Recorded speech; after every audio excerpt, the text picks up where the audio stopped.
a completar fisiología del ejercicio. Esta es la segunda clase. Nosotros en la primera clase habíamos dicho que el ejercicio se puede considerar como una situación de máxima exigencia metabólica, cardiorrespiratoria, mecánica, etcétera, donde ocurrían, bueno, adaptaciones desde el punto de vista respiratorio, cardiovascular, se modificaban parámetros mecánicos del músculo, había modificaciones endógenas, modificaciones metabólicas, modificaciones termorreguladoras. Bien, en la primera clase de ejercicio nos dedicamos más a lo que es fisiológico desde el punto de vista de lo cardiorrespiratorio, o sea, las modificaciones cardiovasculares y respiratorias y los parámetros musculares que se modifican durante el ejercicio. Fuerza, potencia, resistencia. Hoy lo que vamos a hablar es de aspectos metabólicos. Vamos a empezar con el perfil hormonal, porque de acuerdo a ese perfil hormonal vamos a tener determinados cambios metabólicos, y también como el metabolismo exagerado o aumentado en el ejercicio genera calor, también de los fenómenos de la termorregulación que están implicados en el ejercicio. Entonces con esto, sumándolo a la primera clase, vamos a tener un panorama completo de la fisiología del ejercicio. Vamos a ver un power que les preparé sobre estos temas, donde vamos a ver lo siguiente.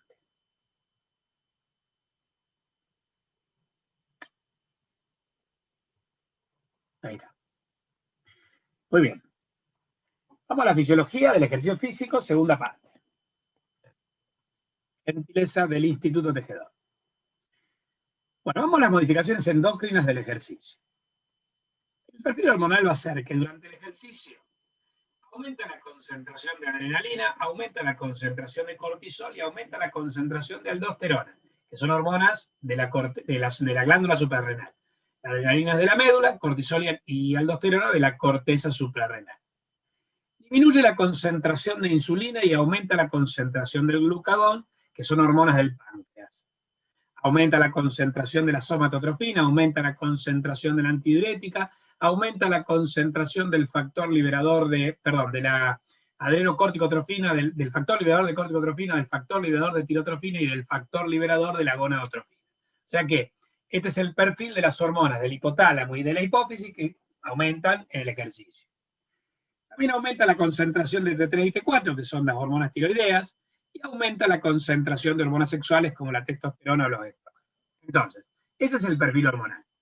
Con respecto a las hormonas suprarrenales, vos sabés que la hipoglicemia, el estrés, el ejercicio y determinados patrones del ritmo circadiano estimulan al hipotálamo para que libere el factor liberador de corticotrofina, el cual estimula la hipófisis para que libere adenocorticotrofina, la cual estimula la glándula suprarrenal para que libere fundamentalmente glucocorticoides como el cortisol en la capa fascicular de la corteza suprarrenal, es decir, donde se encuentran los espongiocitos. Y esto irá después a sus órganos blancos. Por su parte, estímulos nerviosos provenientes del sistema nervioso autónomo estimulan a la médula suprarrenal, a los simpatocitos y feocromocitos, para que liberen catecolaminas como la adrenalina y la noradrenalina, que irán a sus órganos blancos a cumplir con sus funciones. Finalmente, las modificaciones del potasio plasmático, las modificaciones de la angiotensina 2 estimulan a la capa glomerular de la corteza suprarrenal para que libere mineralocorticoides como la aldosterona, que irán a cumplir su función en los órganos blancos. Entonces, en la glándula suprarrenal aumenta la concentración en ejercicio de las catecolaminas, del cortisol y de los mineralocorticoides como la aldosterona. Vamos a las catecolaminas. Los estímulos nerviosos, como decíamos, estimulan a la glándula suprarrenal y libera catecolaminas que aumentan la frecuencia y la contractilidad cardíaca, que producen broncodilatación, que aumentan el aporte de sangre a los músculos y disminuye la irrigación visceral, o sea, lo que habíamos visto en la clase anterior, que era la redistribución de flujo. Antagoniza la respuesta de insulina, lo que hace es disminuir la captación de glucosa por las células, movilizando reservas energéticas mediante la metabolización de lípidos y del glucógeno. Aumenta la glicemia, la adrenalina es una hormona hiperglucemiante, aumenta también la sudoración. Bueno, los cambios con la adrenalina es la hormona del enfrentamiento o escape, de fight or flight, y los cambios con el ejercicio son que aumenta gradualmente a medida que aumenta la intensidad y la duración del ejercicio. Primero se utilizan reservas de glucógeno para generar glucosa, después se recurre a la metabolización de lípidos a través de la lipólisis y a la gluconeogénesis. Pero estos cambios metabólicos los vamos a ver después. Por ahora estamos con los endócrinos. Lo importante es que la adrenalina aumenta y la adrenalina produce efectos metabólicos, pero también efectos fisiológicos, tales como el aumento de la actividad cardíaca, la broncodilatación, etc. Bien, con respecto a los glucocorticoides, Vos tenés que el hipotálamo libera el factor liberador de corticotrofina, que estimula la hipófisis para que libere la adrenocorticotrofina, que estimula la glándula suprarrenal para que libere cortisol. El cortisol produce degradación de proteínas musculares y liberación de aminoácidos al plasma, sobre todo los glucogénicos. Se produce gluconeogénesis hepática, síntesis de glucosa a partir del glicerol o de los aminoácidos glucogénicos. Antagoniza también la respuesta de la insulina con disminución de la captación de glucosas en las células, sobre todo lo que inhibe es la glucólisis en los tejidos periféricos. Moviliza reservas energéticas mediante la metabolización de lípidos y glucógeno. Es una hormona hiperglucemiante. También sensibiliza la respuesta a las catecolaminas por aumento de la síntesis de sus receptores en los órganos blancos. Las catecolaminas tienen efectos inmediatos y agudos. En cambio, el cortisol tiene efectos a largo plazo. O sea, el cortisol en el ejercicio aumenta cuando aumenta la intensidad o la duración del ejercicio, no en un ejercicio de corta duración. Entonces, el cortisol aumenta cuando aumenta la intensidad del ejercicio y aumenta en ejercicios prolongados. Por ejemplo, una maratón, en el ciclismo, en esos deportes empieza a aumentar el cortisol, porque los efectos no son inmediatos. Respecto a los mineralocorticoides, ustedes saben, esto lo vimos después en la regulación de presión arterial, que vos tenés el sistema renina-angiotensina. Vos vas a tener, si hay una disminución del volumen sanguíneo, una disminución de la concentración de sodio, un aumento de la concentración de potasio plasmáticos, esto activa el sistema renina-angiotensina, el riñón. Este libera, o sea, renina, que transforma el angiotensinógeno del plasma segregado por el hígado en angiotensina 1, que en el pulmón la enzima convertidora de angiotensina 1 la convierte en angiotensina 2, la cual es un poderoso vasoconstrictor, pero además, actuando sobre la glándula suprarrenal, estimula la síntesis de aldosterona. Esta síntesis de aldosterona también puede ser estimulada directamente por el aumento de la calemia, de la concentración de potasio. Bueno, y esto a nivel del riñón después produce un aumento de la reabsorción de sodio y agua en los túbulos renales, un aumento de la excreción renal de potasio, aumenta el volumen sanguíneo y la presión arterial. ¿Cuáles son los cambios en el ejercicio? La adrenalina liberada en el ejercicio contrae la vasculatura renal. Recuerden que hacíamos redistribución de flujo y uno de los territorios donde hay vasoconstricción es renal. Renal y esplácnico hay vasoconstricción para poder garantizar el flujo, por ejemplo, para el músculo o para el corazón. Entonces, la reducción del flujo renal activa el sistema renina-angiotensina, porque el riñón interpreta que cayó el volumen. No es que cayó el volumen del ejercicio, vos no perdiste agua por ningún lado, simplemente que no llegó al riñón, que es donde están los sensores para esto. Esto lo vamos a ver en esta materia, en el ser humano. Entonces se activa el sistema renina-angiotensina, se induce la secreción de aldosterona, la aldosterona aumenta progresivamente con la intensidad del ejercicio y evita la deshidratación al retener sodio y agua. Lo mismo que ahora vamos a ver que hace la antidiurética, la aldosterona también puede prevenir la deshidratación. Bueno, con respecto a las hormonas pancreáticas habíamos dicho que disminuye la insulina y aumenta el glucagón. El páncreas, recuerden que, bueno, es una glándula anfícrina y un sector exócrino, que son los acinos pancreáticos, un sector endócrino, que son los islotes de Langerhans, que predominan en la cola del órgano. Los islotes tienen células A o alfa, B o beta, D o delta, las células PP. Me interesan las alfa y las beta. Las beta que segregan insulina y las alfa que segregan glucagón. Bueno, cuando vos ingerís en reposo y estás comiendo y comés, no en ejercicio, sino en reposo, comés, la ingesta produce hiperglicemia. La hiperglicemia estimula las células beta liberan insulina, la insulina inhibe a las células alfa y produce un aumento de la captación de glucosa por las células, aumento de la síntesis de glucógeno, aumento de la lipogénesis, aumento de la síntesis de proteínas porque es una hormona anabólica, disminuye la glicemia, es hipoglucemiante. La insulina se puede definir por 3 palabras, una por cada metabolismo. A todas las hormonas la puedo definir así. A la insulina, desde el punto de vista del metabolismo de los glúceos, la consideramos una hormona hipoglucemiante. Desde el punto de vista del metabolismo de los lípidos, una hormona lipogénica. Y desde el punto de vista del metabolismo de las proteínas, una hormona anabólica. Después, a partir de la palabra con la cual definimos a la hormona, nosotros podemos más o menos razonar qué vías van a estar activadas o qué vías van a estar inhibidas. Así, por ejemplo, si yo te digo que sobre el metabolismo de los glúceos, una hormona hipoglucemiante, con respecto al glucógeno, tiene que estimular la glucogenogénesis al mismo tiempo que inhibe la glucogenolisis. En el metabolismo de la glucosa tiene que estimular la glucólisis al mismo tiempo que inhibe a la gluconeogénesis. Con respecto a los lípidos, si yo digo que es lipogénica, tiene que inhibir la lipólisis y estimular la lipogénesis. Y con respecto a las proteínas, si te digo que es anabólica, tiene que estimular la síntesis proteica e inhibir su catabolismo. Bueno, es la hormona de la abundancia, porque tiende a almacenar reserva energética. De hecho, existen casos de obesidad por exceso de insulina. Así como el déficit provoca una enfermedad, que es la diabetes, que es un verdadero flagelo, una enfermedad muy distribuida en la población mundial, el exceso de insulina tampoco tiene efectos beneficiosos, porque puede provocar obesidad. Bueno, Ahora, si no comes, estás en ayuno, o si estás en ejercicio, la glicemia tiende a caer. En el ayuno que no comiste y en el ejercicio por el exceso del consumo de glucosa. Ahí se estimulan las células alfa que liberan glucagón y el glucagón hace lo contrario que la glucosa, que la insulina. Disminuye la captación de glucosa por las células, aumenta la glucogenólisis, aumenta la lipólisis, aumenta la glicemia, es hiperglucemiante. O sea que el glucagón es hiperglucemiante, catabólico y lipolítico, al revés que la insulina. Tiende a utilizar las reservas energéticas. Entonces, el ejercicio aumenta el glucagón y disminuye la insulina.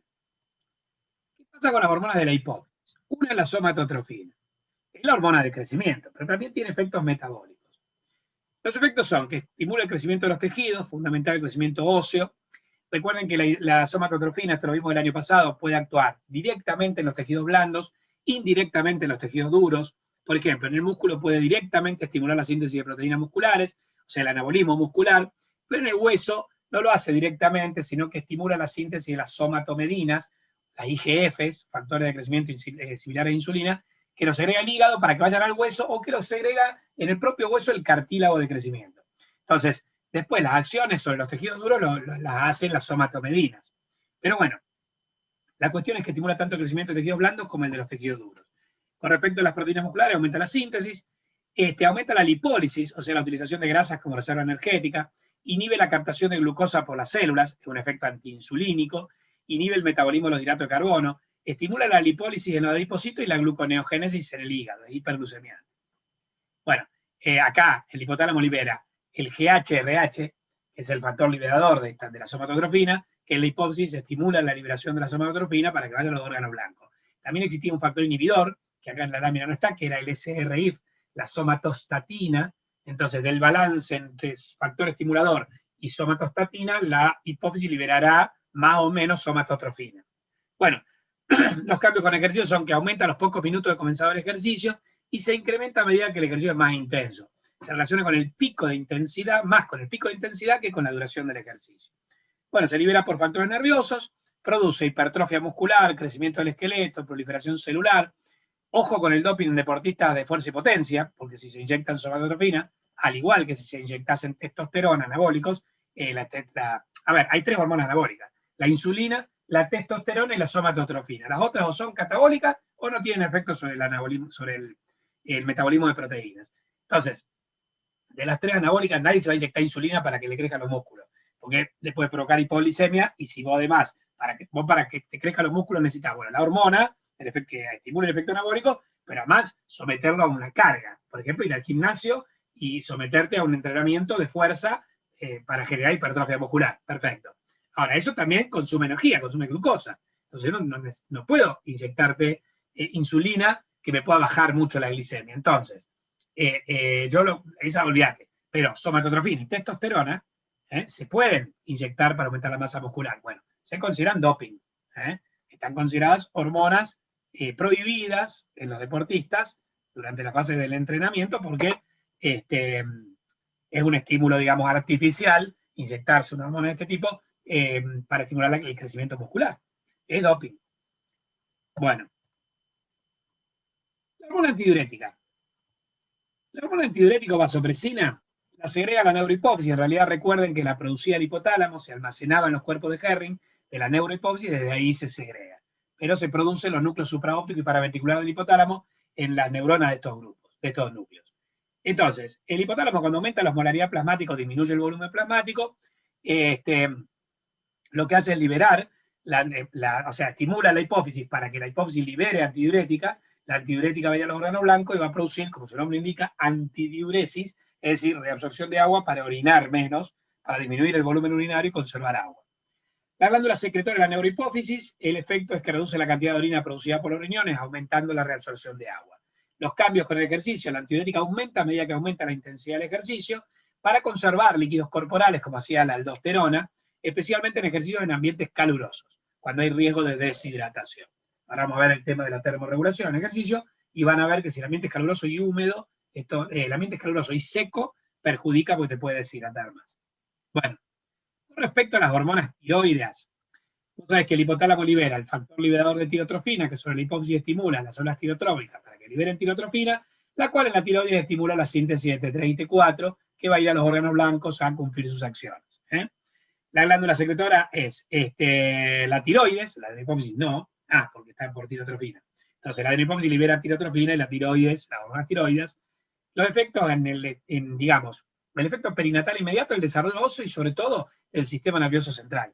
Por eso, al nacer, cuando hacemos el screening neonatal, una de las cosas que investigamos es la presencia en sangre de cordón umbilical o en la sangre del talón del bebé de las hormonas tiroideas. Porque el déficit de hormonas tiroideas puede perturbar el desarrollo del sistema nervioso. Aumenta el metabolismo celular, y aumenta la calorigénesis, son hormonas termogénicas, potencia los efectos beta-adrenérgicos de las catecolaminas, como la adrenalina y la noradrenalina, por aumento de sus receptores en los órganos blancos.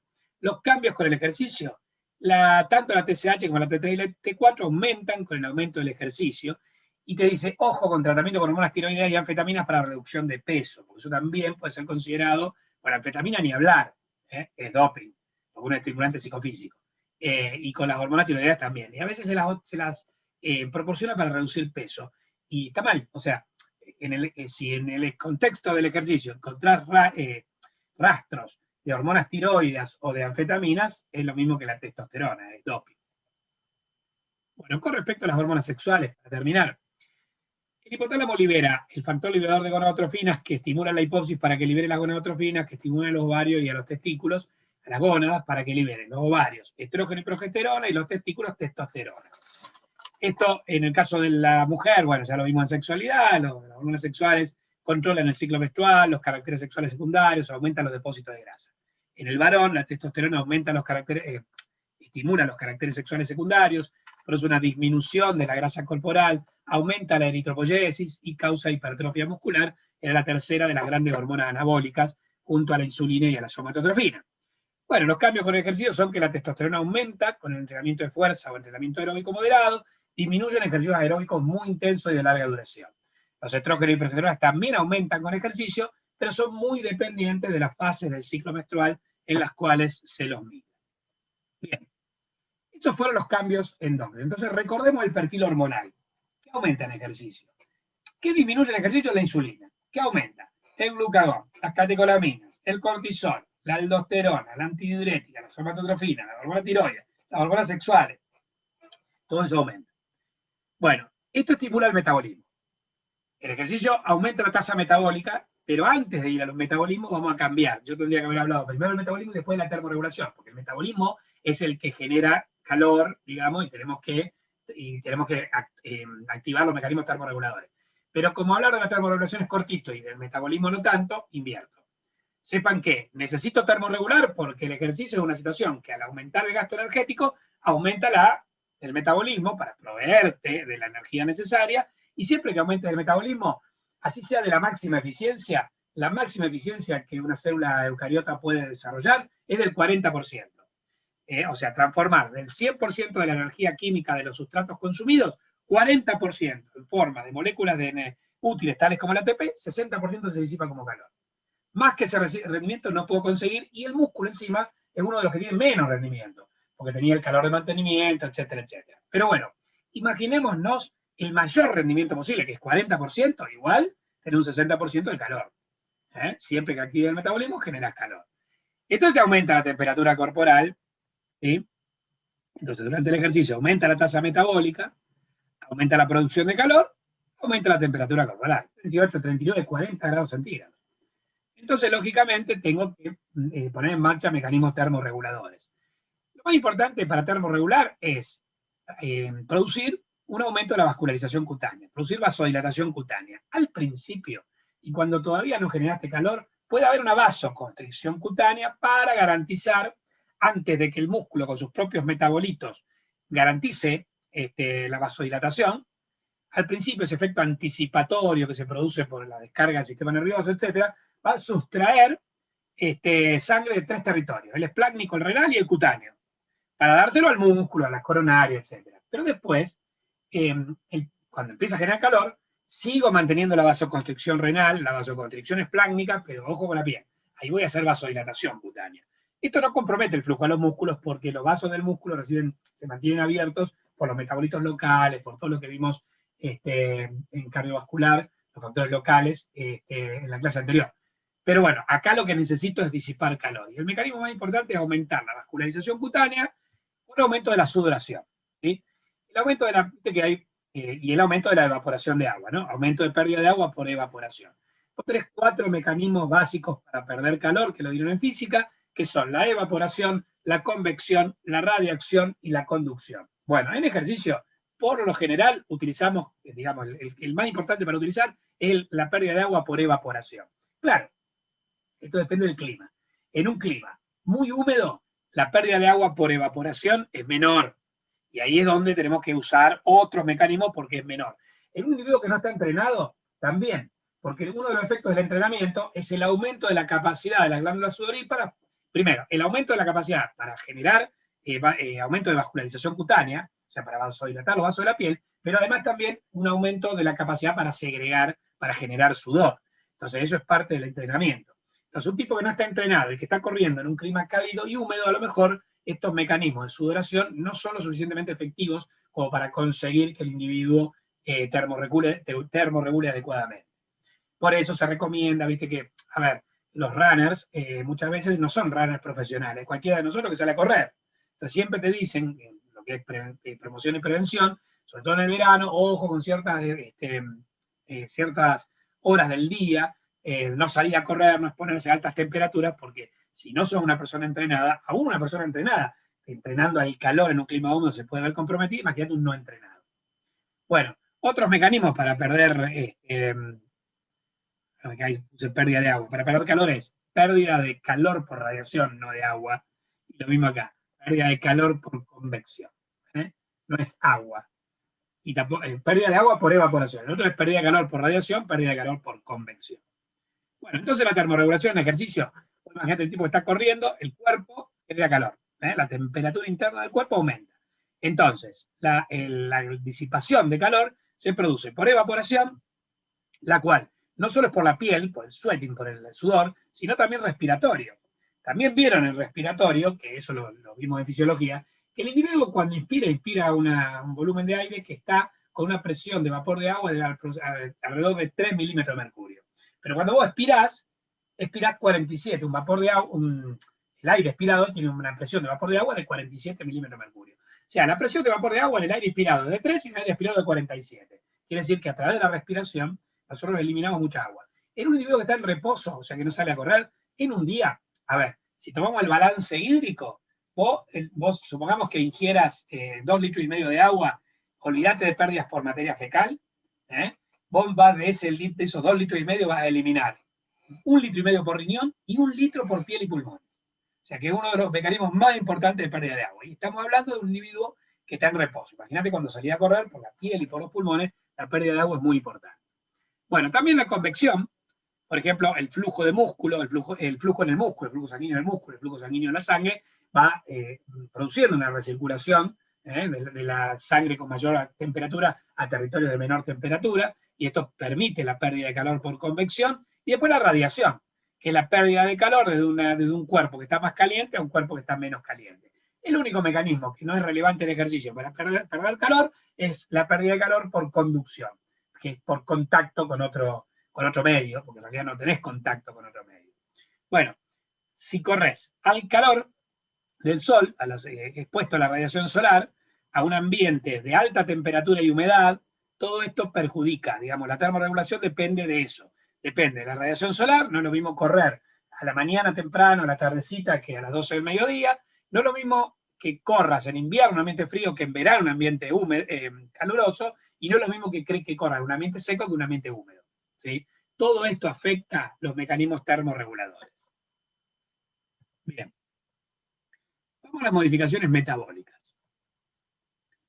Entonces, el músculo esterogenético te consume del 30 al 90% del ATP producido por el organismo. Por eso la tasa metabólica está íntimamente relacionada con la actividad muscular. O sea, 30 cuando está en reposo, 90 en ejercicio, o sea que la variación es muy amplia. Bueno, la tasa metabólica te aumenta 100% si tenés fiebre. Te aumenta 2000% en ejercicio. En ejercicio te aumenta mucho más la tasa metabólica que la fiebre. Entonces, durante el ejercicio, disminuye la concentración de ATP, disminuye la concentración de creatina fosfato, aumenta la concentración de lactato, disminuye la concentración de glucógeno muscular, disminuye la concentración de glucógeno hepático, disminuye la concentración de los TAG adiposos, disminuye la PO2, aumenta la PCO2, aumenta la concentración de hidrógenos y disminuye el pH. En el músculo, aumenta la actividad de la ATPasa, aumenta la actividad de la creatinfosfoquinasa o CPK, aumenta la glucogenólisis, aumenta la glucólisis, aumenta la reducción de piruvato a lactato en anaerobiosis, aumenta la oxidación de lactato a piruvato en aerobiosis, aumenta la decarboxilación oxidativa del piruvato, aumenta la lipólisis, la betaoxidación de ácidos grasos y la cetólisis, aumenta la proteólisis y la oxidación de aminoácidos de cadena ramificada, y aumenta el ciclo de Krebs, la cadena respiratoria y la fosforilación oxidativa. Bueno, todo esto lo vimos en la clase de metabolismo muscular, pero acá tiene un resumen. Todas estas vías, todas pueden producir energía y bueno, están todas activas en el músculo. En otros tejidos, en el hígado aumenta la glucogenólisis y la gluconeogénesis, la lipólisis, la betaoxidación y la cetogénesis. En adiposo aumenta la lipólisis, en las neuronas aumenta la oxidación aerobia de la glucosa, y en los eritrocitos aumenta la oxidación anaerobia de la glucosa. También esto lo vimos en el cuadro en la clase de metabolismo muscular. Bueno, uso de recursos energéticos durante el ejercicio.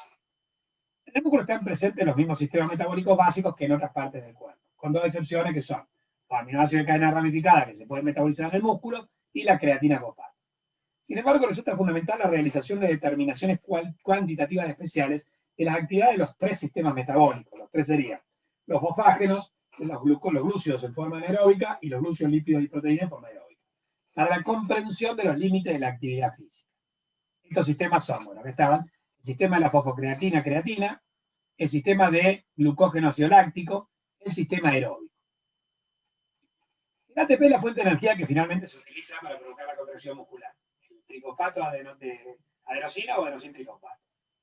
La cantidad de ATP presente en los músculos, o sea, la cantidad de ATP libre, disponible, no me importa ningún otro sustrato, solo ATP disponible en los músculos, incluso un deportista bien entrenado, es suficiente para mantener la potencia muscular máxima durante únicamente 3-4 segundos. Lo que podría ser suficiente para la mitad de una carrera de 50 metros. Por lo tanto, excepto para unos pocos segundos, es fundamental que se forme ATP nuevo continuamente, incluso durante la realización de esfuerzos deportivos breves, como una carrera de 100 metros llanos. Esto se consigue con los tres sistemas metabólicos que proporcionan un aporte continuado de ATP en las fibras musculares. ¿Cuáles son? Bueno, decíamos, la energía para la contracción muscular surge de que el ATP se transforma en ADP, y eso te proporciona 7,3 kilocalorías mol, y que el ADP se puede transformar en AMP, y te da también 7,3 kilocalorías mol. Después lo que tengo que hacer es estimular la transformación de AMP en ADP y estimular la transformación de ADP en ATP. ¿Cómo lo consigo? Con energía de la fosfocreatina, que se transforma en creatina y fósforo, por el sistema que se llama fosfágenos, el glucógeno, que se transforma en glucosa, la cual se transforma en ácido láctico por glucogenólisis y glucólisis, en el sistema de glúcidos anaerobios, y después glucosa, ácido graso y aminoácidos que llegan hasta dióxido de carbono y agua a través de vías específicas como la glucólisis, la decarboxilación oxidativa, la betaoxidación, la cetólisis, la proteólisis, la oxidación de aminoácidos de cadena ramificada, y después ciclo de Krebs, cadena respiratoria y fosforilación oxidativa. Bueno, entonces tres sistemas. Los tres sistemas tienden a mantener el ATP, porque si no el ATP solo, el que está disponible en el músculo para ser utilizado, te aguanta 3-4 segundos. Ningún ejercicio físico podría durar más de 3-4 segundos. Bueno, vamos al sistema de los fosfágenos. Las cantidades combinadas de ATP y fosfocreatina celular se denominan sistema de fosfágenos de alta energía. Estas sustancias conjuntamente pueden proporcionar la potencia muscular máxima durante unos 8 a 10 segundos. Casi lo suficiente para una carrera de 100 metros llanos, si sos de los que hacen el récord. Un Usain Bolt que te hace 9.58 porque si sos cualquier otro, si vos salís a correr los 100 metros llanos, probablemente te tardes más de 10 segundos. Entonces ni siquiera el sistema de los fosfágenos te va a alcanzar. Bueno, por lo tanto, la energía del sistema de los fosfágenos se utiliza en actividades físicas de intensidad máxima y corta duración. El sistema de los fosfágenos funciona de la siguiente manera: cuando vos necesitas energía, el ATP se combina, se degrada hasta ADP, y también cuando yo quiero regenerar fosfocreatina, el ATP se combina con creatina, el ADP se transforma el ATP se transforma en ADP y la creatina se transforma en fosfocreatina. O sea, el ATP le da un fósforo a la creatina, el ATP al perderlo queda como ADP, la creatina al ganarlo como fosfocreatina. Ahora, durante el ejercicio, la fosfocreatina se transforma en creatina al darle un fósforo al ADP, el ADP se transforma en ATP y la fosfocreatina se transforma en creatina. O sea que yo obtengo energía de dos maneras, degradando ATP directamente o degradando fosfocreatina que genera ATP. Hago por la misma enzima que la creatinfosfoquinasa. ¿En qué tipo de ejercicio? En el anaeróbico lactácido o aláctico. Es de alta potencia, es de 1000 kilogramos por minuto, de baja duración, hasta 10 segundos. La fuente energética son los fosfágenos. ¿Sí?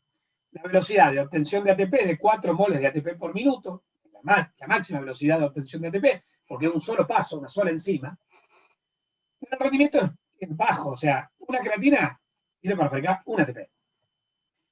¿Qué es lo que limita este ejercicio? La actividad de la CPK, la creatinfosfoquinasa, y la cantidad de recursos energéticos de ATP fosfocreatina, que como dijimos antes, te aguantarían para no más de 10 segundos.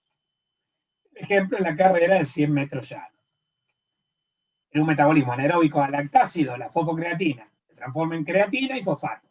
Eso le da energía al ADP para que se combine con fósforo. En realidad, con el fósforo con el que se combina es que largó la fosfocreatina y genere ATP para proporcionar energía a la contracción muscular. Sistema de glucógeno lactato. Gran parte del glucógeno muscular se transforma en ácido láctico y cuando esto ocurre, se forman cantidades considerables de ATP sin que haya consumo de oxígeno. Otra característica del sistema de glucógeno ácido láctico es que puede formar moléculas de ATP aproximadamente 2,5 veces más rápido que el mecanismo oxidativo de la mitocondria. Sin embargo, son la mitad de rápido que aproximadamente que el sistema de los fosfágenos, que eran 4 moles por minuto. Con condiciones óptimas, el sistema de glucógeno ácido láctico puede proporcionar de 1,3 a 1,6 minutos de máxima actividad muscular. Recuerden que eran más o menos entre 60 y 90 segundos. Además de los 8 a 10 segundos proporcionados por el sistema de los fosfágenos, aunque con una potencia muscular algo menor. Esto se llama ejercicio anaeróbico láctico o lactácido. Es de media potencia, 4000 kilogramos por minuto, de media duración, hasta 90 segundos. La fuente energética es el glucógeno o glucosa hasta lactato. La velocidad de obtención de ATP es de 2,5 moles de ATP por minuto, con un rendimiento de ATP de 1 glucosa hasta 2 lactatos de 2 ATP. La limitación es el acúmulo de hidrógeno y la disminución de pH. El ejemplo es una carrera de 200 a 800 metros llanos. ¿Cómo sería esto? El glucógeno muscular se transforma en glucosa, la glucosa se transforma por glucogenólisis, la glucosa se transforma en piruvato por glucólisis, el piruvato se reduce a lactato y en este acto genera ATP por fosforilación a nivel sustrato y el ATP garantiza la energía para la contracción. Y no tenemos el sistema aerobio, la oxidación de los alimentos en la mitocondria para proporcionar energía. Es decir, la glucosa, los ácidos grasos y los aminoácidos contenidos en los alimentos, después de pasar algún tiempo intermedio, terminan generando acetil-CoA, el metabolismo intermedio. Esta se oxida en el Krebs, generando equivalente de reducción para la cadena respiratoria que se combinan con el oxígeno para liberar tremendas cantidades de energía que se utilizan para convertir AMP y ADP en ATP. El ejercicio aerobio tiene baja potencia, 1700 kilogramos por minuto, alta duración, hasta 240 minutos, hasta 4 horas. Las fuentes energéticas son los glúcidos, los lípidos y las proteínas, hasta dióxido de carbono y agua. La velocidad de obtención de ATP es más baja, un mol de ATP. El rendimiento de ATP es una glucosa hasta dióxido de carbono y agua, me daba 36 o 38 ATPs, según la lanzadera que utilice. Un ácido graso hasta dióxido de carbono y agua me daba de 27 a 197 ATP, según la longitud del ácido graso. 27 ATP te da el ácido butírico de 4 carbonos. 197 ATP te da el ácido lignocérico de 24 carbonos. Y el lactato, los cuerpos cetónicos, los aminoácidos ramificados, todos dan más de 18 ATPs. La limitación es el agotamiento de recursos energéticos. Más tarde o más temprano se te van a agotar. Ejemplo, una maratón. Bueno, este metabolismo aerobio, entonces vos tenés el glucógeno muscular por glucogenólisis da glucosa, que por glucólisis da piruvato, que por decarboxilación oxidativa da acetil-CoA. Las grasas por lipólisis dan ácidos grasos, que por beta-oxidación dan acetil-coenzima A, y en este esquema no está, pero las proteínas por proteólisis dan aminoácidos de cadena ramificada, que por oxidación dan acetil-CoA. El acetil-CoA alimenta el ciclo de Krebs alimenta la cadena respiratoria alimenta la fosforilación oxidativa, y esto genera ATP por fosforilación oxidativa, que produce energía para la contracción muscular. Muchos moles de ATP, pero pocos por minuto. O sea, la velocidad es baja. Entonces necesitamos que bajemos la potencia y podemos aumentar la duración, pero con menor potencia. Bueno, considerando, a ver, ¿cuál es el orden de utilización de los recursos? Acá tenemos que considerar la intensidad y la duración de una actividad deportiva. Considerando la intensidad y la duración de una actividad deportiva, se puede estimar aproximadamente cuál de los sistemas energéticos se utiliza para cada actividad. Sin embargo, hay que tener en cuenta que siempre se utilizan todos los recursos como si fueran un continuum metabólico, con mayor o menor proporción de cada uno según la VO2 max. Ahora vamos a hablar de eso. Ejemplo. Esto lo saqué del Guyton, el capítulo 85, que te da hay una página entera con todos los deportes y qué sistema usan. Pero yo, ¿qué hice? Agarré, no puse ni el tenis, ni el fútbol, ningún deporte, solo lo que es carrera. Porque justo para cada sistema hay una carrera de una duración determinada, entonces te puedo orientar. Por ejemplo, si vas a una carrera de 100 metros llanos, cuyo récord es 9,58 segundos, Usain Bolt, usas el sistema de Copán. Haces una carrera de 200 metros llanos, el récord está en 19,19 segundos, también por Usain Bolt, jamaiquino. Entonces, ¿qué pasa? Ahí no me sirve solo el sistema de copaje, porque te aguantabas 10 segundos. Ahí uso sistema de copaje nomás, glucógeno ácido láctico. Si hago una carrera de 400 metros llanos donde el récord es 43 segundos, ahí el sistema principal es el glucógeno ácido láctico, que el récord lo tiene un sudafricano. Finalmente, ya, si hago los 800 metros llanos, cuyo récord es 1 minuto 40, uso el sistema de glucógeno ácido láctico y también empiezo a usar el sistema aerobio. Este récord lo tiene Rudisha, que es un keniata. Y el sistema aerobio, por ejemplo, una maratón de 42,2 kilómetros, cuyo récord es 1 hora, 1 minuto, 29 segundos, también lo tiene, bueno, ahí uso el sistema aerobio, y también lo tiene un keniata. Fíjate cómo, a ver, el récord de los velocistas los tienen generalmente los negros centroamericanos, y el récord de las carreras en las cuales vos necesitas el sistema aerobio, etcétera, los tienen generalmente los negros centroafricanos, por ejemplo, de Kenia. Acá de Jamaica y acá de Kenia. Hay razones genéticas para esto, pero lo vamos a ver en un ratito. Bueno, entonces vos fíjate, volvamos para atrás.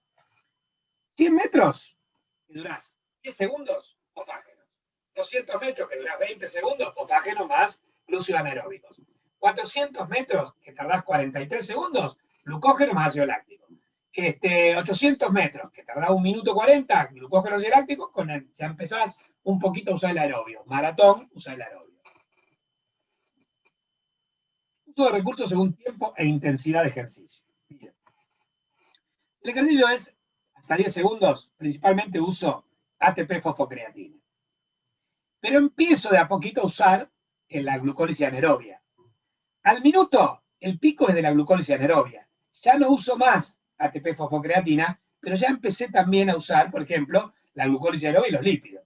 Ya, pasado el minuto y medio, ya prácticamente uso glucólisis aerobia, lípidos aerobios, y los ejercicios de larga duración, fundamentalmente estos lípidos. Entonces, el orden de utilización de recursos, según la duración, sería ATP fosfocreatina, glúceos anaerobios, glúceos aerobios y lípidos aerobios. Ahora, ojo, uso de recursos. Esto es lo que menciona el Guyton, el libro de fisiología. Vamos a ver qué mencionan los libros de química como el blanco.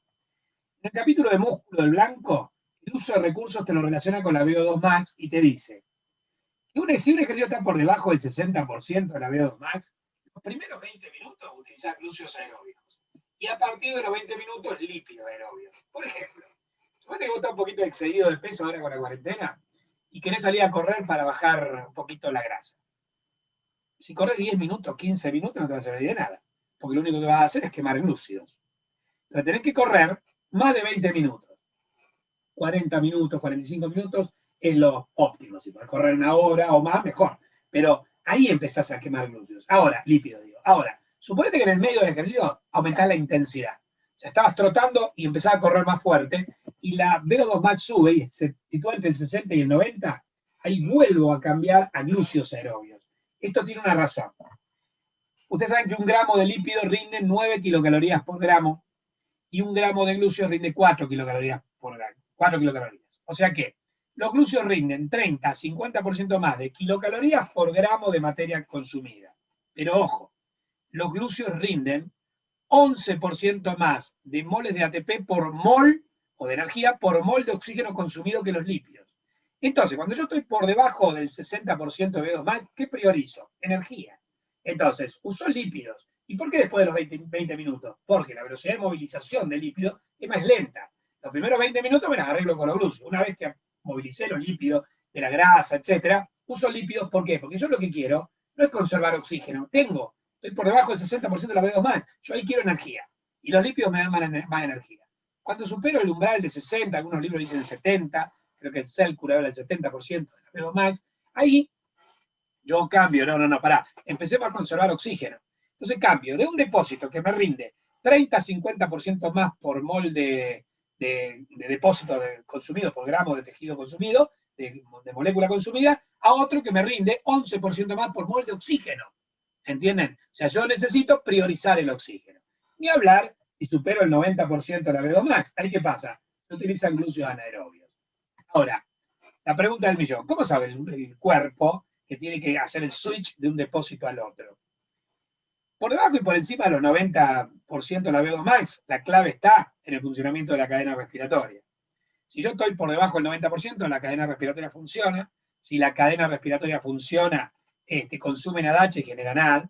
Y entonces, al no acumularse el NADH y al generarse NAD, la glucólisis que usa NAD puede seguir usándose, está todo bien, aeróbicamente, bla, bla, bla.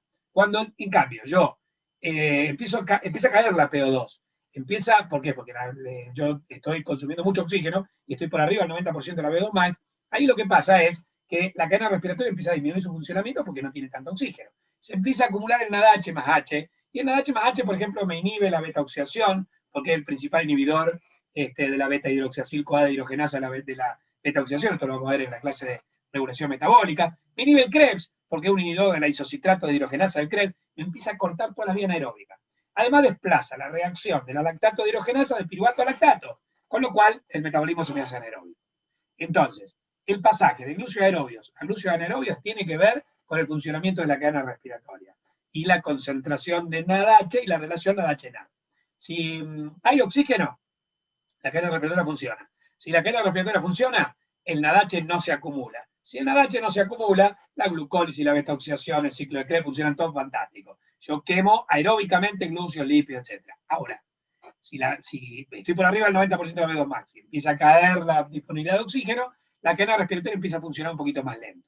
Si la cadena respiratoria funciona menos, se empieza a acumular NADH. Aumenta la relación NADH-NAD, se inhiben las vías aeróbicas como el Krebs, como la beta-oxidación, el piruvato se desplaza hacia el lactato y empiezo a quemar glúcidos anaerobios. Hasta ahí bárbaro. Ese es el switch que hacemos por acá, alrededor de los 90% de la B2 max. Ahora, este switch que hacemos de lípidos a glúcidos entre el 60 y el 90, ¿cómo se hace? Acá hay un ciclo que se llama ciclo de Randle o de glucosa ácidos grasos. Si yo, por ejemplo, estoy quemando lípidos, yo no quemo mucho lípido y mucho glúcido al mismo tiempo. O quemo mucho lípido o quemo mucho glúcido. Yo siempre los quemo los dos. Siempre, digamos, en un ejercicio aeróbico se queman los dos. Pero el porcentaje de quema de los dos puede ser mayor, o sea, favorable a los lípidos o favorable a los glúcidos. Bien. Entonces, supongamos que yo estoy por debajo de los 60% de la B2 max, funciona bárbaro la cadena respiratoria, el NADH está bajito y como el NADH es el principal inhibidor de la beta-oxidación, yo lo que hago es quemar grasas. Las grasas cuando se queman generan mucho acetil-CoA y el acetil-CoA inhibe la decarboxilación oxidativa del piruvato, con lo cual corta el metabolismo de los glúcidos. Entonces yo quemo grasas y no quemo tanto glúcido. ¿Qué pasa? Cuando empieza a disminuir el funcionamiento de la cadena respiratoria y empieza a acumularse NADH, el NADH inhibe a la enzima beta-hidroxiacil-CoA dehidrogenasa de la beta-oxidación. Corta la beta-oxidación y empieza a disminuir la quema de lípidos. Empieza a disminuir la concentración de acetil-CoA, con lo cual deja de inhibir a la decarboxilación oxidativa del piruvato, la cual empieza a aumentar. Entonces empieza a aumentar la quema de glúcidos. Entonces, cuando se queman muchos lípidos, estos inhiben a través de acetil-CoA la quema de glúcidos. Cuando, por el contrario, disminuye la quema de lípidos, esto aumenta la quema de glúcidos al disminuir la concentración de acetil-CoA. Esto se llama ciclo de Randle o ciclo de glucosa ácido graso. Y es lo que explica por qué cuando se queman muchos lípidos no se quema mucho glúcido, cuando se quema mucho glúcido no se quema mucho lípido. Todo tiene su explicación, no es mágica el metabolismo. Es lógico, no mágico. Bueno, hablábamos de la V2 Max. ¿Qué carajo es la V2 Max? Lo puede definir de varias maneras. Es el volumen máximo de oxígeno, la potencia aeróbica máxima, o la capacidad máxima de transporte y consumo de oxígeno que nuestro organismo puede efectuar en un minuto. ¿Sí? Es, digamos, una medida de la capacidad aeróbica que tenés. Se puede medir, lo más común, mediante el test de Cooper. Sabéis, se puede usar el de los 6, que es el de los 12 minutos. Se puede utilizar el semi-Cooper, que es el de los 6 minutos. Se puede usar el de Rockport, etc. Uno de los más usados es el de Cooper, en el cual un individuo corre 12 minutos a gran velocidad y se mide la distancia recorrida. Después de hacer un cálculo, que es el siguiente. VO2 max igual a 22,351, la distancia en kilómetros, menos un factor de corrección que es 11,288. El valor normal de la VO2 max es de 2 a 7,5 litros por minuto, o sea, de 20 a 90 mililitros por kilo por minuto. Miren la amplia variación, de 2 a 7,5. Esto es porque esto sería en un individuo no entrenado y esto sería en un individuo entrenado. Uno de los efectos del entrenamiento, no vamos a ver, es aumentar la capacidad aeróbica. Bueno, vamos a hablar un poquito del consumo de oxígeno, la deuda de oxígeno, el aporte de oxígeno y todo esto. Considerando hombres y mujeres, el consumo basal en los hombres es de 250 mililitros por minuto y en las mujeres que tienen un poquito menos de músculo es 230 mililitros por minuto. En un ejercicio liviano multiplicás eso por 3.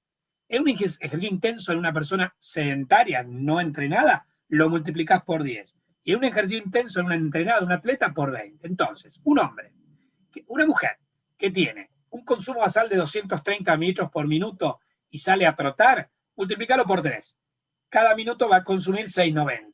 Hace una carrera a máxima intensidad y no está entrenada, multiplícalo por 10, 2,3 litros por minuto. Es un atleta, multiplícalo por 20, 4,6 litros por minuto. Vamos, un varón, con un poco más de masa muscular, en reposo 250 mililitros por minuto. Sale a trotar, aumenta por 3, 750 mililitros por minuto. Corre una carrera intensa, pero no está entrenado, 2,5 litros por minuto, y si es un atleta, hasta 5 litros por minuto. Y acuérdense de este valor, que es lo que ahora vamos a tratar de analizar. Podés llegar a aumentar un máximo, si sos varón y estás entrenado y es un ejercicio intenso, hasta 5 litros por minuto de consumo de oxígeno. Bien. El consumo de oxígeno disminuye con la edad, con el sedentarismo, con ciertas enfermedades, aumenta con el entrenamiento, y los factores son la velocidad de intercambio pulmonar, la velocidad del transporte sanguíneo, la velocidad de utilización en los tejidos. Hay varios conceptos que por ahí se confunden y que hay que saber diferenciar. Uno es el de reserva de oxígeno, otro es el de costos de oxígeno y otro es el de deuda de oxígeno, cuando hablamos del consumo.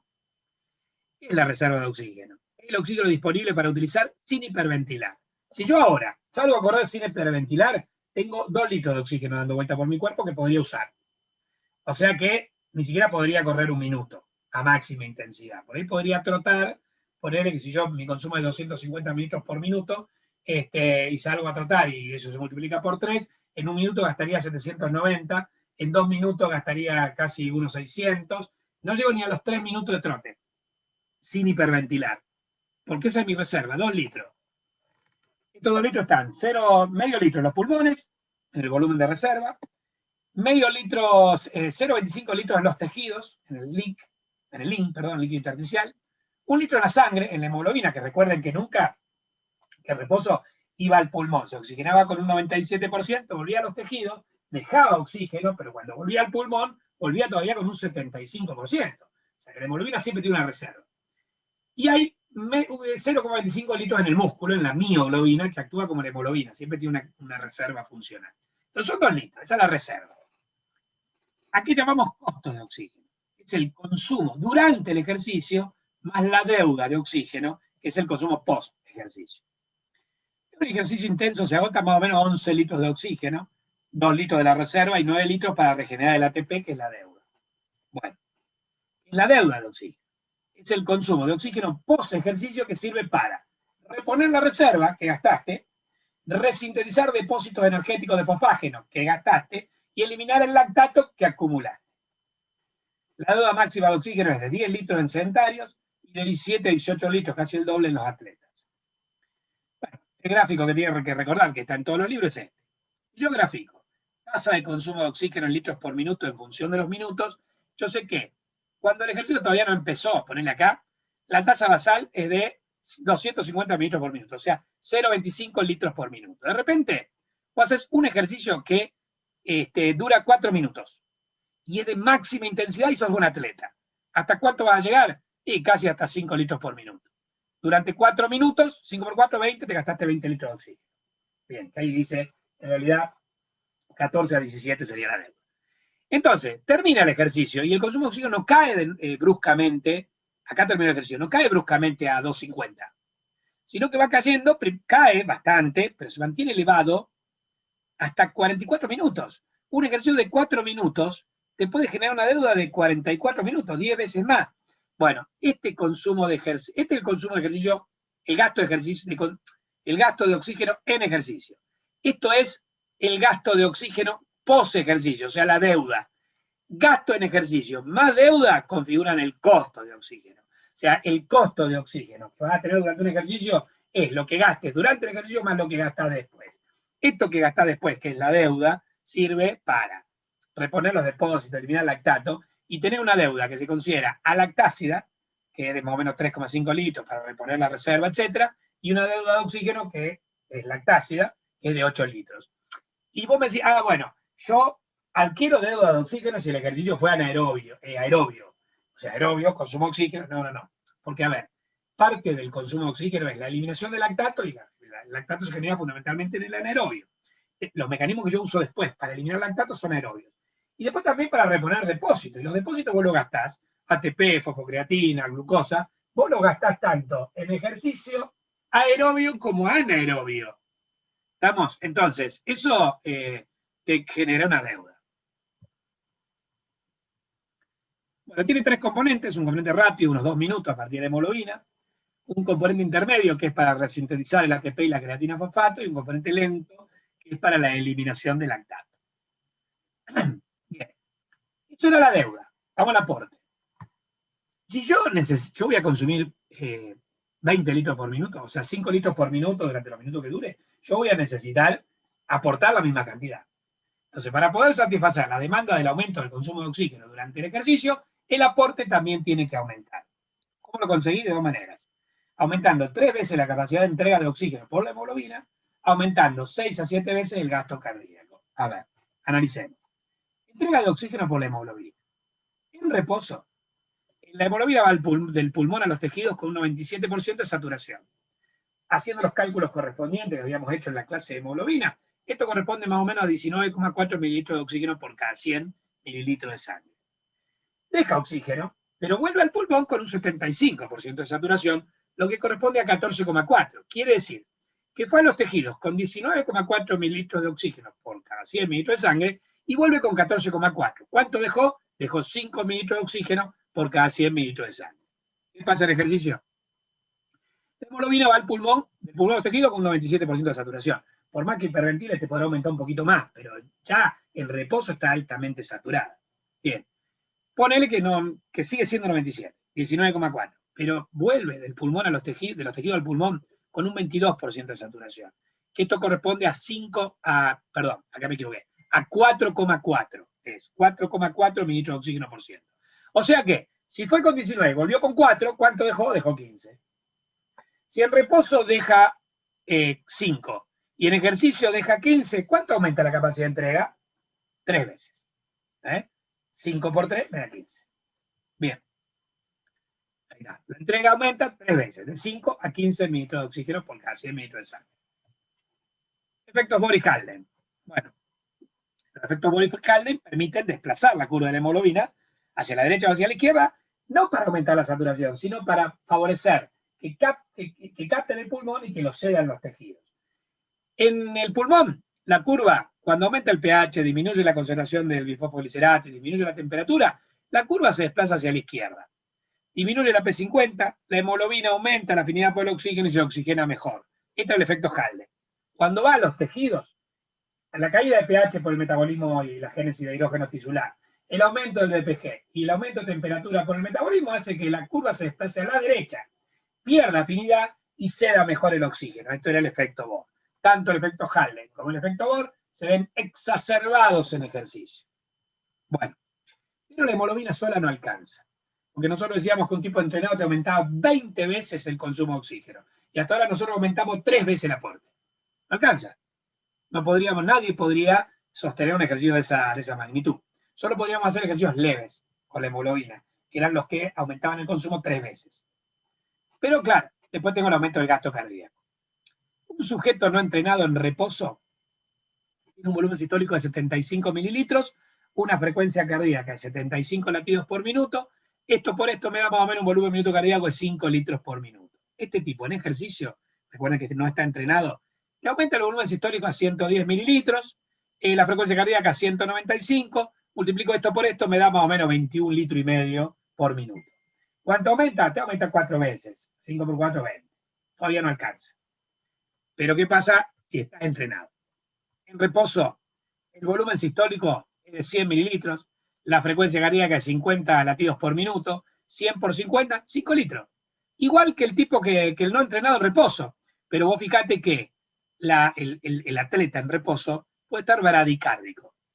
Porque él no necesita que su corazón lata 75 latidos por minuto para garantizar sus 5 litros por minuto. Porque tiene mayor volumen sistólico. Porque el corazón tiene mayor contractilidad. Con lo cual, con una frecuencia de 50, garantiza los 5 litros. ¿Qué pasa si sale a correr? El volumen sistólico te aumenta 165 mililitros, la frecuencia cardíaca te aumenta 185 latidos por minuto, menos que el no entrenado. Pero si aumenta mucho más el volumen sistólico, fíjate, yo multiplico esto por esto, me va a dar un volumen minuto cardíaco de 30 a 35 litros por minuto. Aumentó 5 a 6 veces. Y lo hace a expensas de, más que nada, el volumen sistólico. El individuo no entrenado lo hace a expensas de la frecuencia cardíaca, y lo cual es peligroso, porque frecuencias cardíacas muy elevadas pueden producir caída al volumen minuto al comprometer el llenado. Entonces, un tipo entrenado también entrena su corazón a hacer lo correcto, a que aumente el volumen minuto cardíaco a expensas del volumen sistólico y no tanto de la frecuencia cardíaca. Bueno, te aumentó 5 o 6 veces.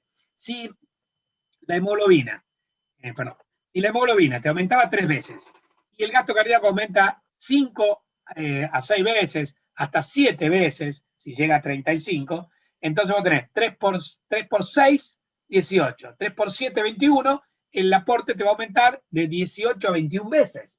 Si el consumo aumentó 20 y el aporte aumentó entre 18 y 21 veces, el aporte garantiza el consumo. Pero se hace a expensas ¿de qué? Del gasto cardíaco. La hemoglobina sola no te alcanza. Bueno, recuperación post-ejercicio. Al final del ejercicio debes pagar la deuda de oxígeno, eliminar lactato y recuperar los depósitos energéticos. Bueno, con respecto a la eliminación de lactato, un tercio se reconvierte a piruvato en el propio músculo. Este tercio que se reconvierte a piruvato en el propio músculo es importante porque es un sustrato más aeróbico que sirve para pagar la deuda de oxígeno. Es decir, uno está acostumbrado a pensar en el lactato como en un compuesto tóxico. Y es verdad, si se acumula mucho, te baja el pH y eso puede ser tóxico para la célula. Pero en realidad, el lactato depende de la concentración. Porque también se lo puede considerar un sustrato energético, y sobre todo si la célula dispone de oxígeno como para metabolizarlo. En estas condiciones, el lactato se puede convertir en piruvato por oxidación, por la lactato hidrogenasa, y te produce 3 ATP por fosforilación oxidativa porque genera una H más H. Ese piruvato después ingresa a la mitocondria por descarboxilación oxidativa, genera 3 ATP más, por una H más H, y genera un acetil-CoA que en el ciclo de Krebs en una vuelta me va a dar 12 ATP, con lo cual 3 en la transformación de lactato a piruvato, más 3 en la transformación de piruvato en acetil-CoA, más 12 en una vuelta del ciclo de Krebs alimentado por acetil-CoA, suman 18. Es la mitad que una glucosa, que son 36 como mínimo a 38, pero no es despreciable. Entonces, no es simplemente una sustancia tóxica. Cuando termina el ejercicio, el lactato que se quedó en el músculo, si el músculo está oxigenado, se reconvierte a piruvato y es un sustrato energético más. Eso representa hasta el 30% del lactato generado. 2 tercios se eliminan fuera del músculo. Ir al hígado, donde a través del ciclo de Cori se reconvierten en glucosa, al riñón, para ser eliminado como lactato de sodio, una sal, o al pulmón, eliminándose como dióxido de carbono y agua, porque el ácido láctico se puede degradar hasta dióxido de carbono y agua. Bueno, con respecto al ciclo de Cori, recuerden, el lactato se forma por la actividad muscular, se recicla glucosa en el hígado y el hígado asume parte de la carga metabólica del músculo activo. Vos sabés que la glucosa por glucólisis da piruvato y me da 2 ATPs. Después el piruvato se transforma en lactato. Por reducción, el lactato pasa a la sangre, de la sangre pasa al hígado, en el hígado se reconvierte a piruvato por oxidación, donde me da 3 ATPs. El piruvato se transforma en glucosa por gluconeogénesis gastándose el ATP y después la glucosa vuelve al músculo y así se establece un ciclo que se llama ciclo de Cori, que implica glucólisis extrahepática seguida de gluconeogénesis hepática y permite regenerar en el hígado parte de la glucosa consumida fuera de él, no toda. Bueno, reconstitución de reservas. La fosfocreatina reconstituye el ATP. El glucógeno ácido láctico reconstituye a los fosfágenos, a la fosfocreatina. El sistema aeróbico reconstituye al glucógeno, al ácido láctico y a los fosfágenos. Esta recuperación de recursos energéticos depende de la dieta. Miren esto. Tú tenés, por ejemplo, termina el ejercicio, haya durado 2 horas, duró este ejercicio, o sea que una maratón, ¿sí? Y consumiste tanto el glucógeno como los ácidos grasos, consumiste, acá lo que te mide en realidad es el consumo de glucógeno. Vos consumiste el glucógeno muscular. Después del ejercicio, si vos seguís una dieta rica en grasas o proteínas, la recuperación del glucógeno muscular puede tardar 5 días o más. Si vos consumís una dieta rica en hidratos de carbono, en 48 horas, capaz que en 2 días, capaz que recuperaste los depósitos. O sea que la recuperación de depósitos energéticos en parte depende de la dieta. Factores que intervienen en el ejercicio físico. El rendimiento físico en el ejercicio se relaciona principalmente con 3 factores. Genéticos, lo que hablábamos antes de los velocistas y los maratonistas. Nutricionales, lo que hablábamos de una dieta rica en glúcidos, o una dieta mixta, o una dieta rica en lípidos. Y el entrenamiento. Vamos al primero. Factores genéticos. Una cosa muy importante es la proporción de las fibras blancas y rojas. Los remito a la UP1, recuerden, músculo esteroesquelético que tenía fibras blancas, rojas y las intermedias. 1A, 1B de tipo 2. Bien. Vamos a las blancas rojas. Las blancas eran las que tenían escasa concentración de mioglobina y las rojas tenían más concentración de mioglobina. Las blancas tienen más enzimas glucolíticas como para realizar una mayor potencia, una mayor rapidez de contracción, pero se fatigan rápido, porque no tienen mioglobina. Las rojas a lo mejor no desarrollan tanta fuerza como las blancas, pero a largo tiempo sí, porque en realidad no se fatigan. Y tienen más mitocondrias, más enzimas oxidativas, de metabolismo aeróbico. Bueno, o sea que una mayor proporción de fibras blancas garantizará un mejor trabajo anaeróbico, o sea, mejor rendimiento en el trabajo anaeróbico, en la potencia, como en un velocista. Mientras que una mayor proporción de fibras rojas proporcionará un mayor rendimiento en un ejercicio de larga duración aeróbico como una maratón. ¿Cuál es la proporción? Un varón promedio tiene un 55% de fibra blanca y un 45% de fibras rojas. Era un maratonista como Usain Bolt, y un 80 más, me equivoqué acá. No, está bien. Un maratonista como Rudilla, o como Liud, que es el que actualmente tiene el récord, tiene un 82% de fibras rojas y un 18% de fibras blancas. Y el velocista, como Usain Bolt, o como Asafa Powell, como los centroamericanos, tienen 63% de fibras blancas, 37% de fibras rojas. Uno podría atribuirlo al entrenamiento de potencia o de resistencia, y en parte puede tener que ver. Pero también hay factores genéticos implicados. Se ha visto que las personas del centro de África, los keniatas, los nigerianos, etcétera, tienen hasta un 40% de más fibras rojas que incluso los negros de otro lugar de África, en el centro de África. Esto les proporciona a estos individuos una mayor resistencia en el ejercicio aeróbico y por ende, la mayoría de los ejercicios de larga duración, los récords los hacen individuos centroafricanos, es decir, keniatas, congoleños, nigerianos, etc. Sobre todo los keniatas. Bien. Los velocistas, en cambio, tienen mayor proporción de fibras blancas, y una cosa que tienen los velocistas que se ha demostrado es que tienen una alta proporción de un gen mutado, que es un gen que sirve para fabricar una enzima que fabrica creatina. Con lo cual, esto permite que los velocistas tengan depósitos de estos velocistas centroamericanos, tengan un depósito de creatina fosfato más elevado que otra persona. Entonces, en un ejercicio de potencia, estos individuos van a tener más potencia que otros porque tienen mayor sistema de fosfágenos. Ahora, ¿cómo surge esta mutación? ¿Cuál podría haber sido el mecanismo? Mirá, hay una teoría que es la teoría del efecto fundador. La población de negros centroamericanos, los negros americanos, fueron toda la población de negros americanos proviene de África, de los esclavistas digamos, que colonizaron América y que trajeron como esclavos a negros centroamericanos, centroafricanos, a negros del este de África o del oeste de África. Dependiendo de dónde tuviesen las colonias, los portugueses, los holandeses, los españoles, los ingleses, etc. Bien, las colonias de Centroamérica, muchas de estas colonias eran holandesas. Por ejemplo, las Antillas, en la región de las Antillas, precisamente se llaman Antillas holandesas. En otros lugares no, pero muchas de las colonias centroamericanas son holandesas. Y los holandeses traían generalmente sus esclavos no del centro de África, sino del África occidental, el África que daba hacia el Atlántico, ¿sí?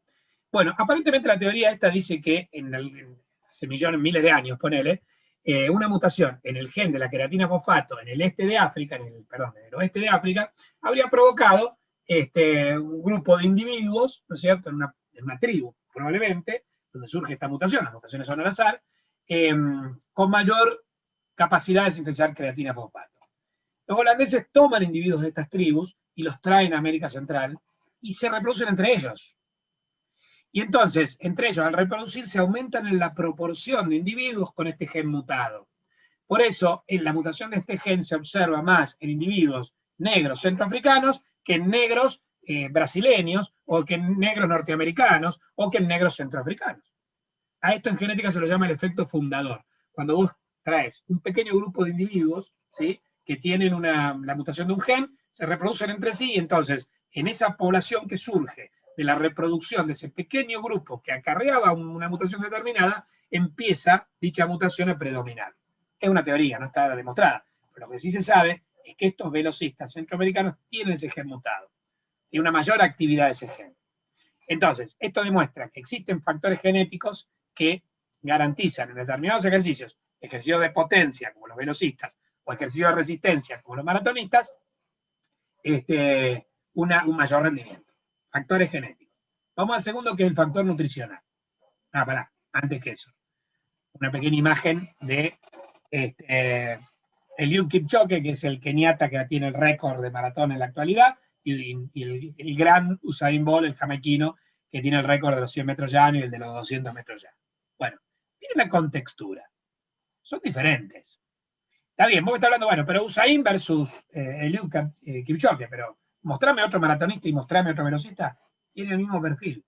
Generalmente los velocistas tienen mucha masa muscular para esa potencia, y los maratonistas son más bien flacos fibrosos. Son musculosos, pero tienen proporciones son un poquito más delgados, porque ellos lo que necesitan es resistencia. Y si yo hago un corte de las fibras musculares del maratonista y del velocista y del maratonista, también voy a observar una mayor proporción de fibras blancas acá, una mayor proporción de fibras rojas acá.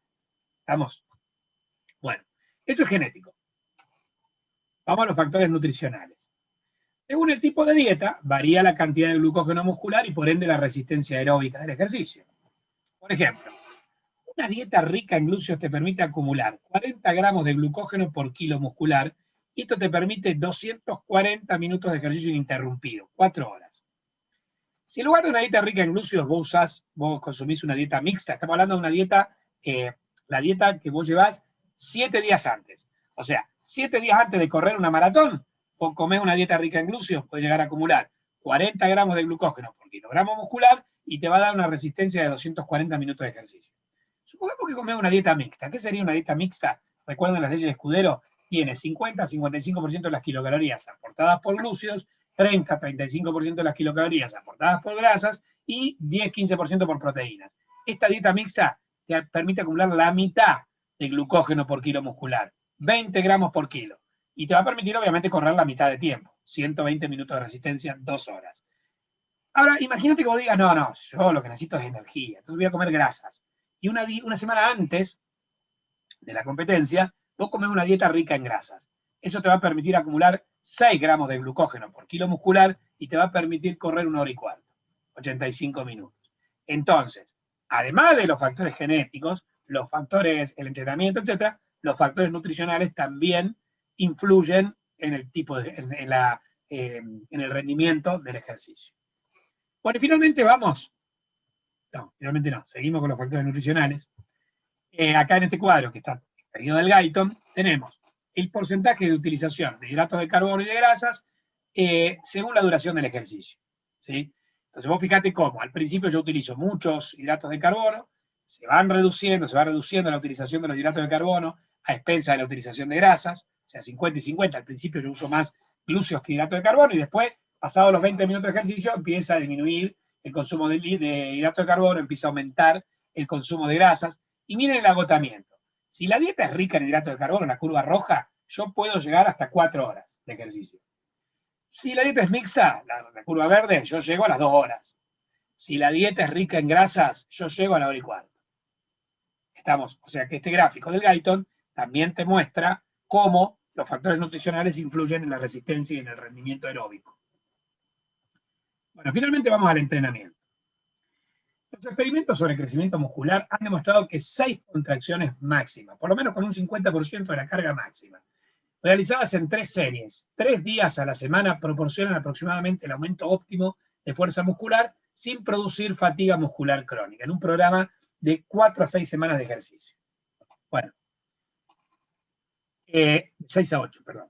Este programa de entrenamiento aumenta la fuerza muscular en un 30% aproximadamente, alrededor de 6 a 8 primeras semanas. Estamos hablando de mes y medio a 2 meses, de un programa en el cual vos vas a ir 3 días por semana al gimnasio, ponele. Y cada vez que vas, haces 3 series de repeticiones, pocas repeticiones, pero con mucha carga, ¿sí? Durante 6 a 8 semanas.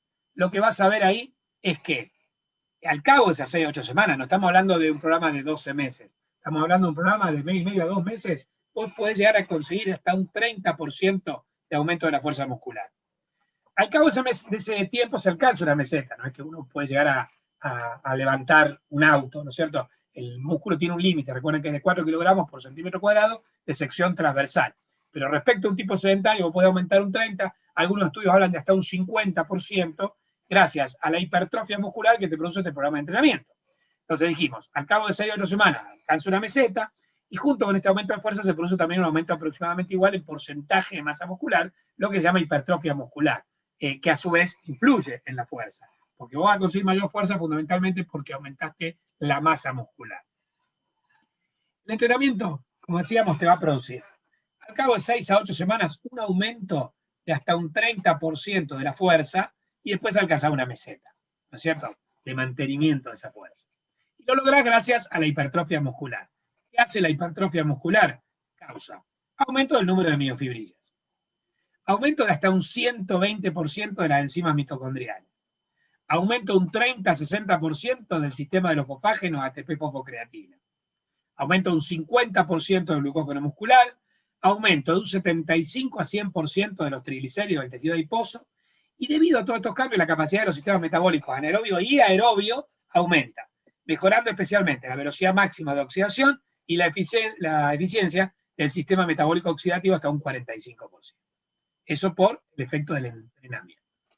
Bueno, queridos, esto lo sacamos del Judy, el capítulo de Judy, que es el capítulo del CELCO, el capítulo 29, de Fisiología del Ejercicio, más el capítulo 85 del Guyton, ¿sí? No se reemplazan, o sea, hay que leer los dos, porque, por ejemplo, hay muchos datos en el capítulo 85 que el capítulo del Guyton, que el capítulo 29 no te los menciona, y viceversa, son como complementarios. Y a esto le sumamos algunas cosas que saqué de un libro que se llama Chichar Vaquero, de Fisiología del Ejercicio, también del Barbani, que también de Fisiología del Ejercicio Físico y Entrenamiento, que es un libro que utilizan digamos, un libro editado en Barcelona. Bien, entonces, niños, a ver, para hacer un pequeño resumen de lo que vimos en las dos clases. El ejercicio es un gran tema integrador de todo lo que se ve en trabajo y tiempo libre, porque uno lo puede considerar como una situación de máxima exigencia, una máxima exigencia física para el organismo, donde la tasa, el consumo energético aumenta mucho, así que la tasa metabólica te puede aumentar un 2000%, más que la fiebre, como decíamos hoy. Y bueno, el cuerpo tiene que, para poder adaptarse a ese grado de exigencia máxima, fisiológica y metabólica, tiene que adaptarse cardiovascularmente, tiene que adaptarse respiratoriamente, tiene que adaptar sus mecanismos termorreguladores, tiene que adaptar sus mecanismos endocrinos, tiene que haber modificación endocrina y determinado perfil hormonal, tiene que adaptarse metabólicamente. Y entonces, analizando el ejercicio y sus adaptaciones para poder responder a esa situación de máxima exigencia, nosotros estamos haciendo un resumen, digamos, de la fisiología cardiovascular, de la fisiología respiratoria, de la química metabólica, de aspectos endócrinos, de regulación metabólica, etcétera, etcétera. En la próxima clase, la última que me queda, para terminar de cerrar la materia, la parte química, les voy a hablar exclusivamente de integración y regulación metabólica, y con eso le damos un cierre a trabajo y tiempo libre. Una materia muy linda, larga, con la clase de mañana, creo que me fijé en la página, creo que van a tener 94 clases subidas, así que es un recorrido bastante largo que tenemos que hacer. Nos vemos, polluelos. Esta ha sido una clase larga, pero quería terminarlo acá, porque el material de ejercicio era para 3 clases, pero 2 clases se lo quería terminar, y nos vemos en la próxima clase. Sigan cuidándose, polluelos.